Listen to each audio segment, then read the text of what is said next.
Hello everyone, welcome to PWIIT JAM and CSIR NET YouTube channel. बच्चों, बहुत सारे बच्चों को ये कन्फ्यूजन होती है कि अगर हमें IIT जैम 2026 में अप्लाई करना है, एप्लीकेशन फॉर्म्स को भरना है, तो मिनिमम एलिजिबिलिटी क्राइटेरिया क्या होना चाहिए। तो उसकी डिटेल्ड इन्फॉर्मेशन के साथ मैं आपके लिए ये वीडियो लेकर आई हूँ। चलिए बात करते हैं कि क्या होनी चाहिए the minimum eligibility criteria for applying for IIT jam 2026 examination. सबसे पहली बात तो ये है कि बहुत सारे ये डाउट्स होते हैं कि मैम एज क्राइटेरिया क्या है। तो कोई भी एज रेस्ट्रिक्शन नहीं होती, आप एप्लीकेशन फॉर्म को और एग्जाम देने के लिए एलिजिबल हो किसी भी एज तक। अगर हम दूसरा पॉइंट देखें तो बैचलर्स डिग्री होनी चाहिए। क्वालिफाइंग मार्क्स कितने होने चाहिए आपके बैचलर्स डिग्री में? मिनिमम जो परसेंट होनी चाहिए that should be 55% for general, OBC, NCL, EWS categories and 50% for SC, ST, PWD categories. Third point which is very important, उसमें है candidates who have either completed, या तो आपने अपनी बैचलर्स डिग्री कंप्लीट कर ली है या फिर आप लास्ट सेमेस्टर में हैं या लास्ट ईयर में हैं अपने क्वालिफाइंग डिग्री के, तो भी आप एलिजिबल है for giving IIT jam examination. अब इसके बारे बाद हम अगर बात करें तो आप देख सकते हैं ये पॉइंट भी बहुत इंपॉर्टेंट है बच्चों। By qualifying in JAM 2026 candidates can apply for admission subject to the conditions. दो इंपॉर्टेंट कंडीशंस हैं जिसके बेसिस पे आप IIT जैम एग्जामिनेशन में आप एप्लीकेशन फॉर्म भर सकते हो और एग्जाम दे सकते हो। पहली कंडीशन आपकी क्या है? First condition is that all parts of their undergraduate program shall be completed before the date of admission to the respective admitting institute। इसका मतलब है जब आप मान लीजिए आपने क्वालिफाई कर लिया, बहुत अच्छी रैंक से आपने IIT जैम का एग्जाम क्वालिफाई कर लिया है, उसके बाद जब आपको एडमिटिंग इंस्टीट्यूट में एडमिशन मिलना होगा उससे पहले आपके पास क्वालिफाइंग डिग्री के सारे प्रूफ्स होने चाहिए। मतलब आपके पास मार्कशीट होनी चाहिए, आपके पास डिग्रीज होनी चाहिए, सब कुछ आपके पास होना चाहिए। उसके बाद ही आप आराम से एडमिशन ले पाएंगे। Second which is important point, उसके अलावा क्या है? Proof of having pass the qualifying degree with required eligibility. जितनी भी रिक्वायर्ड एलिजिबिलिटी है उनके वापस वही बात हो गई कि आपके पास पूरे, आपने बैचलर्स डिग्री पास कर रखी है, आपने अपना ग्रेजुएशन BSc कंप्लीट कर रखी है, उसका सारा प्रूफ, उसकी मार्कशीट्स हो गई, आपका माइग्रेशन सर्टिफिकेट, जो भी सर्टिफिकेट्स है, डिग्री है, वो सारी डिग्री और सर्टिफिकेट्स आपके पास होने चाहिए।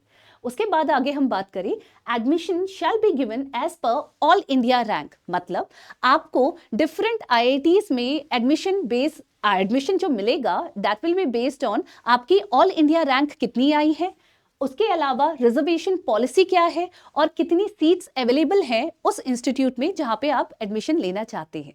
और जो लास्टली अगर हम इंपॉर्टेंट बात करें पॉइंट की, that is JAM 2026 is open to all nationals, Indian या फॉरेन स्टूडेंट्स के लिए ये एग्जामिनेशन ओपन रहता है। इसके अलावा और बात करें बच्चों तो आप देख सकते हैं, आपको भी पता है जैम 2026 का जो एग्जामिनेशन है वो बेसिकली कैसा एग्जाम होता है? ऑनलाइन मोड में एग्जाम होता है, that is computer based exam होता है आपका। और कितने सब्जेक्ट्स में होता है? 7 डिफरेंट सब्जेक्ट्स में होता है। वो 7 डिफरेंट सब्जेक्ट्स क्या है? Biotechnology, chemistry, economics, geology, mathematics, mathematical statistics and physics में।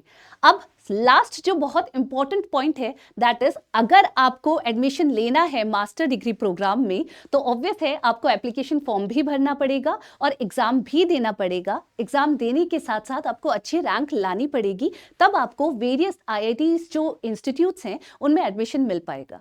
अब बच्चों ये तो वो मिनिमम क्राइटेरिया था, एलिजिबिलिटी क्राइटेरिया, जो आपको पता भी होगा ऑलरेडी। लेकिन इसके अलावा भी एक इंपॉर्टेंट पॉइंट जो आपको नोटिस रखना है या माइंड में रखना है जब आप फॉर्म भरना चाहेंगे या भरेंगे, दैट इज हर एक इंस्टीट्यूट में जो भी आपका प्रेफर, जो हम बोलते हैं ना, आपको अगर आपको IIT गांधीनगर में एडमिशन लेना है तो वो आपका प्रेफरेंस है, राइट? तो प्रेफरेंस के बेसिस पे भी इंस्टीट्यूट की मिनिमम एलिजिबिलिटी क्राइटेरिया होती है। एक बार उसके ऊपर बात करते हैं। चलिए, अगर आप यहाँ पे देखेंगे, मैं आपको दिखाना चाहती हूँ, जैसे ये ब्रोशर खोल रखा है मैंने, इस ब्रोशर के अकॉर्डिंग अगर बाय चांस आपको एडमिशन लेना है IIT हैदराबाद में फॉर मास्टर डिग्री प्रोग्राम, अब आप इसमें जो भी कोर्सेज जो ये आपको देते हैं उसमें है केमिस्ट्री, मैथमेटिक्स, कंप्यूटिंग और फिजिक्स। अब उसके अनुसार आपकी एलिजिबिलिटी क्राइटेरिया क्या होनी चाहिए। अगर आपको मास्टर्स में केमिस्ट्री चाहिए तो एलिजिबिलिटी क्या होनी चाहिए, केमिस्ट्री, आपका जो बैचलर्स डिग्री प्रोग्राम था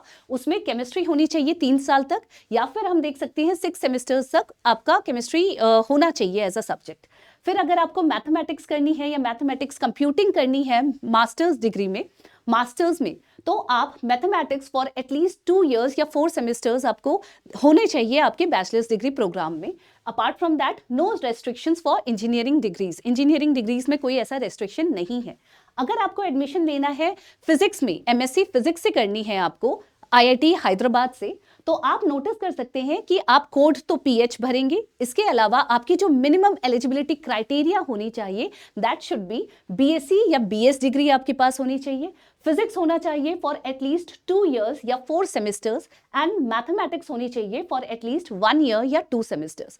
मेरे कहने का मतलब ये है, आप जिस भी इंस्टीट्यूट में एडमिशन लेना चाहते हैं या जो भी आपने प्रेफरेंस में डाल रखी है इंस्टीट्यूट्स, आईआईटीज, तो उसके हिसाब से उनकी जो मिनिमम एलिजिबिलिटी क्राइटेरिया है वो ब्रोशर में आप केयरफुली नोट करें जब आप एप्लीकेशन फॉर्म भरने वाले हो। और क्योंकि एप्लीकेशन फॉर्म आप उसी अकॉर्डिंग भरोगे ना कि चलिए मुझे एडमिशन लेना है आईआईटी दिल्ली में, तो मैं आईआईटी दिल्ली की जो मिनिमम क्राइटेरिया है उसको देखूंगी कि क्या मैं वो सारी क्राइटेरिया फुलफिल कर रही हूं या कर रहा हूं, उसके बेसिस में मैं एप्लीकेशन फॉर्म भरूंगी, राइट। तो इसीलिए बच्चों, जब भी आप एप्लीकेशन फॉर्म भरें, जब फॉर्म्स निकले और आप एप्लीकेशन फॉर्म भरें, तो it is very important to read the brochure thoroughly. आप बहुत केयरफुली भी रीड करना पड़ेगा, थॉरोली रीड करना पड़ेगा, और उसके बाद जब आप एप्लीकेशन फॉर्म भरेंगे तो आप इजीली, बहुत अच्छे से, विदाउट एनी मिस्टेक आप उस एप्लीकेशन फॉर्म को भर लेंगे। और एग्जाम भी, क्योंकि एग्जाम की प्रिपरेशन आप इतने टाइम से कर रहे हैं, तो एग्जाम भी बहुत अच्छे से देंगे और अच्छे रैंक से क्वालिफाई भी करेंगे।